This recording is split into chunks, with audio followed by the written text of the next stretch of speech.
Shalom. First and foremost, I want to give all praise, honor, and glory to Yahweh, Bahashem, Yahweh Shah, Bahashem Rakakodash. I want to give double honors to the apostles and elders of Great Millstone who taught us this truth and continually teach us this truth. And peace, love, and salutations to the hopeful elect that's laboring in his word and truth sincerity. Lord willing, this could be an edifying video. And, I have a couple articles that I want to read in this video. All right, the title is going to be somewhere along the lines, Russia will be, how should I title it? Pretty much, which we know the prophecy, Russia, the Lord is going to use Russia to play a major role in destroying Babylon the Great.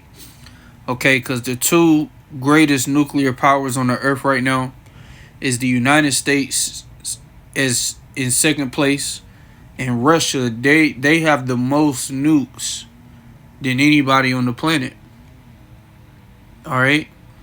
And the reason why is because the Lord is going to use them to destroy America. All right? Because the Lord created that technology, and he gave it to these Edomites. Okay? Which, matter of fact, let me grab that real quick. Isaiah 54, right? 54:16. It says, "Behold, I have created the smith that bloweth the coals and the fire, and that bringeth forth an instrument for his work. And I have created the waster to destroy." What is that? That's these nukes, man. Because the modern day smith would be these scientists. And I believe it was called Operation Paperclip. It was Operation something, where they brought a lot of German scientists over here. And then you had some, go into Russia. And, the Lord, which they show you in that movie Oppenheimer, where, you had Oppenheimer and you had Einstein, that, they came up with the atomic bomb. All right. And fast forward to today, they use hydrogen bombs, which they don't have to fly on a plane and drop them anymore. Okay. They can launch them from a silo, and, like the U.S. just tested a hypersonic intercontinental ballistic missile, which they say can reach Moscow in 30 minutes. And we know Russia, they have hypersonic missiles, missiles that can reach America in anywhere from 20 to 30 minutes. All right. So the Lord gave these nations that technology, but I want to get in. Matter of fact, let me grab this first just to set the tone. And then I want to get into them articles, and then, grab a couple more precepts, and then that'll be the video. But this is Revelation chapter 13. And the point I want to get is in verse 2. But I'll start at verse 1. It says, "And I stood upon the sand of the sea, and saw a beast rise up out of the sea, having 7 heads and 10 horns, and upon his horns 10 crowns, and upon his heads the name of blasphemy." Okay, now we know this is not actually talking about a beast. All right, this is talking about, Esau.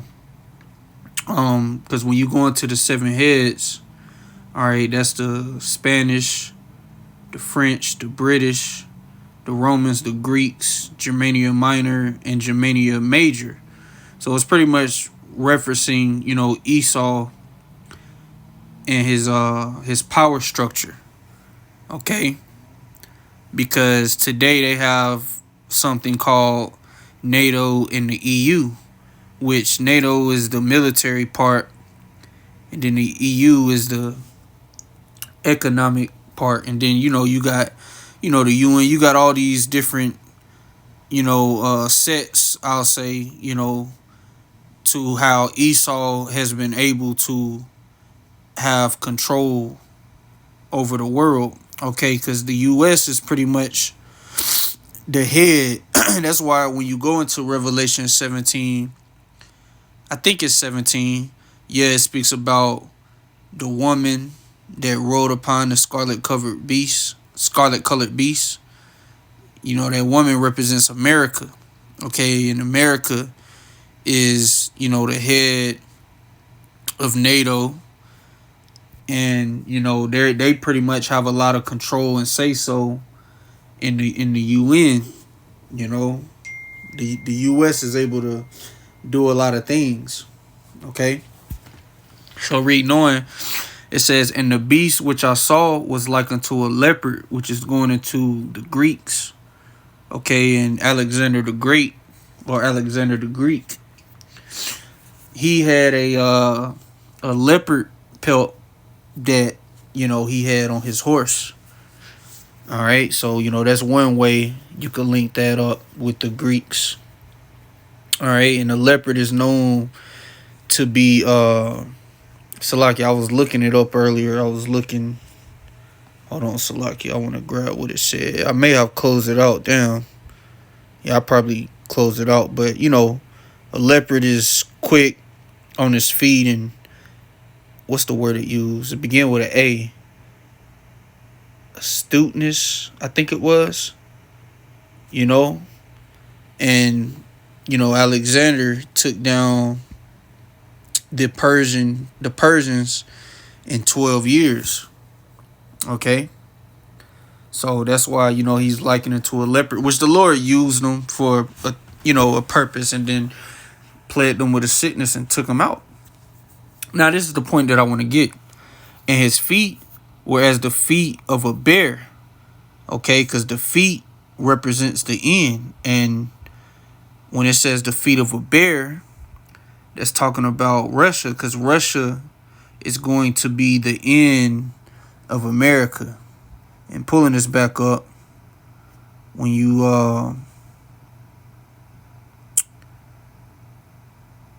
I found this right here too, that well, not this. It says the flag of Yaroslavy Oblast, a federal subject of Russia, was adopted on the 27th of February 2001. The flag is a field of gold charged with a bear rampant holding a halberd on its left shoulder. That's not what I wanted to get. I had something up earlier here. But as you see, you know, this is the Russian flag right here with the bear on it. Okay. Is this it right here? Oh yeah, it's the mascot of 1980 Summer Olympic Games in Moscow was Misha the bear. You know, so I just thought that was interesting. But you know, I got this right here. All right, you know, that's one of the symbols of Russia is the bear. All right, so that's one of the symbols that they use. And then when you go right here, it says the Russian bear, which I can't pronounce it in Russia. It says it's a widespread symbol for Russia, used in cartoons, articles, and dramatic plays since as early as the 16th century, and relating alike to the Russian Empire, the Russian blase, blase, blase. So yeah, you know, you get the point. All right. So that's referring to Russia, and it says in his mouth as the mouth of a lion, which represents, you know, Britain, and the dragon gave him power in his seat and great authority. So, like I said, the point that I wanted to get is the feet of a bear. Okay, because this article's coming out. Let me grab this. This came out yesterday. I shared with brothers. It says Russia calls U.S. an enemy for first time. All right, and it says Kremlin spokesman Dmitry Peskov, which is a press secretary for Putin. It says referred to the United States as an enemy while speaking to reporters, an apparent hardening of rhetoric between Moscow and Washington. And Putin did another speech today, which I was looking at a little bit of it earlier. And this guy, you know, he was right there, you know. So if he's feeling this way, then you know that Putin is feeling this way, which Putin said not too long ago that the relations between Russia and the U.S. is worse than the Cold Era. All right, it's at an all-time low. I meant worse than the Cold War era. I said Cold Era. But I want to grab what he said It says the Kremlin, which is another word for citadel, which is referring to Russia. It says previously called the United States and other Western countries that have supported and armed Ukraine and imposed sanctions on Moscow as unfriendly states or opponents, because the U.S. now is pushing via Anthony Blinken, is pushing for Ukraine to strike deep in Russia with NATO weaponry. Okay? And that's a red line that Putin said would have serious consequences. So, because right now, NATO is pushing for war with Russia, man. Okay? By the hands of America, which Putin says, Western elites is seeking war with Russia. Slovakia. Okay, it got picked up. Okay, good. Slovakia, I was reading something. But back on this, it says, I want to grab it. Where's it at? Yeah, that's a spirit, because I was just speaking on that. Putin said in January that the elites of Western countries were the true enemy of Russia, while Ukraine is a mere tool in their hands. Okay? But I want to get where he called America. Damn it, I didn't mean to do that. Okay. Okay, let's see. Oh, yep. Okay, so this is him speaking. It says, we are now an enemy country for them, much like they are for us, Peskov added, while acknowledging that restrictions applying to former intelligence officers, especially on travel to a hostile country, are common across the world, because Scott Ritter, his passport, pretty much the U.S. government stopped him from going to Russia. All right. But, damn, that's my Putin enemy. Oh, yep, here it is. It says the point is not that, no, that's not it. Must have been on the other article I saw. But yeah, so pretty much, Russia is labeling the U.S. as an enemy, man. And then when you go to this article I saw earlier, let me go to RT. It says, matter of fact, let me refresh this, see what else pops up. Look at that. U.S. holds key to stopping Ukraine conflict. Putin. War in Ukraine started with coup in Kyiv. Putin outlines Russian response to long-range strikes. Let me see what this is talking about. The army adversaries of West in sensitive areas.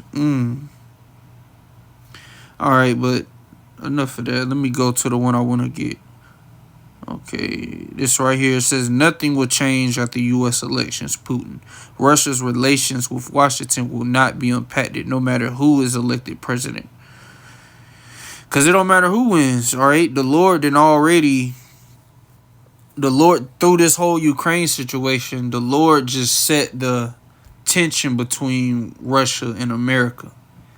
That's what this whole war really, was about. The Lord was setting the stage for the third woe. Okay? Which Russia will be a major part of destroying America. And I'm about to prove that. Okay?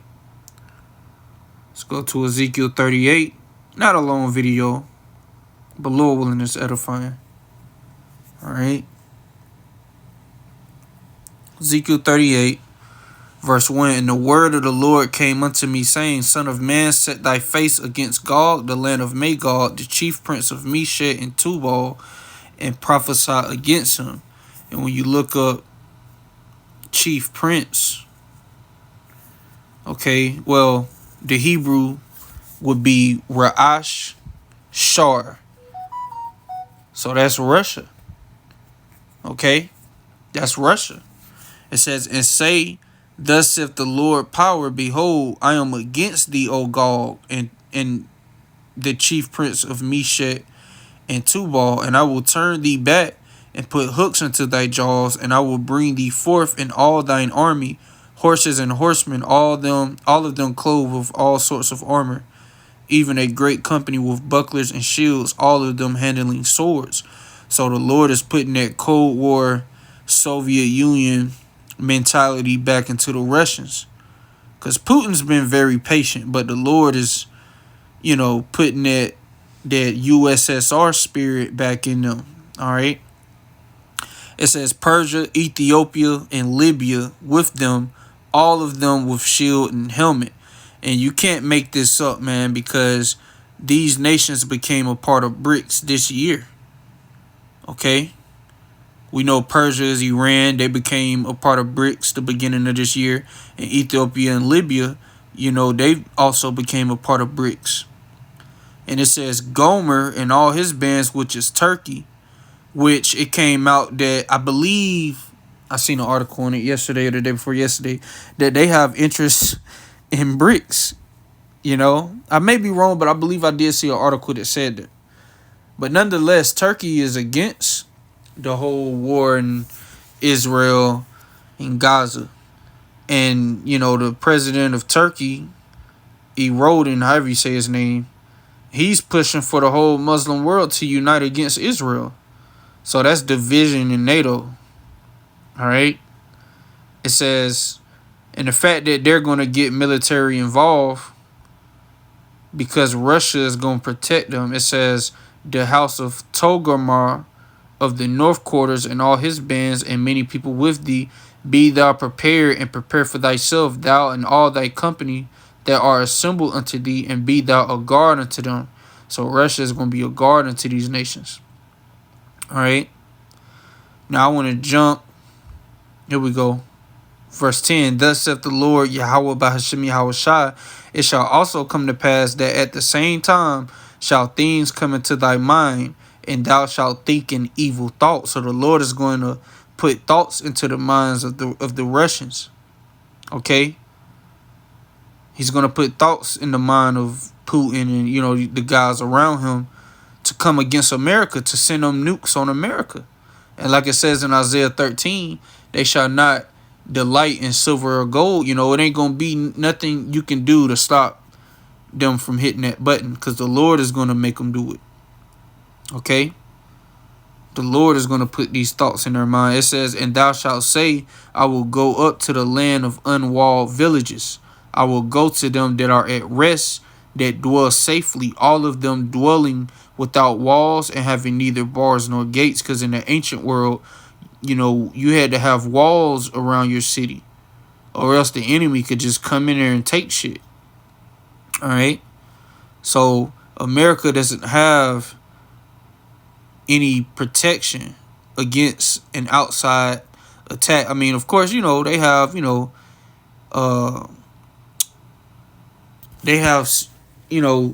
shit to where they could shoot down, an incoming attack. But they don't have anything to stop an all-out nuclear attack. All right? They say they have a nuclear defense, but, it's never been used in actual combat, and it's not going to be able to stop 200 million nukes, which Revelation, the 9th chapter, goes into 200,000, which is 200 million. So, this is talking about America, because it says, I will go to them that are at rest. America is a first world country. And that's why the women are careless as hell and proud, because, these Americans are, they have been pampered, so to say. Because you go to a third world country, man, it ain't like this. You got people sleeping outside on the dirt, But you people been pampered here in America. So it says to take a spoil and to turn a prey. Well, point was in verse 11. All right. The Lord is gonna put it in their mind to come against America. Okay. So, and also there's gonna be, Israel gonna get nuked. This chapter goes into that as well. But I just wanted to grab them few precepts. I'm not going to go through this whole chapter, but, it's a good chapter, but I just wanted to get the point that Russia, which is the chief prince, is going to target America, which is that land of unwalled villages, all right, where they are at rest. All right, it says that dwell safely, all of them dwelling without walls and having neither bars nor gates. Okay, let's talk about America. So, I just want to do this quick video, man, because the Lord is, like Apostle Tar said in his recent video, we got to be watching the news every single day, because all type of prophecy, manifesting. All right, the Lord is setting the stage, man, for all prophecy to be fulfilled. But of course, we know the MOTB got to come, which is here. We just waiting on them to push it. All right.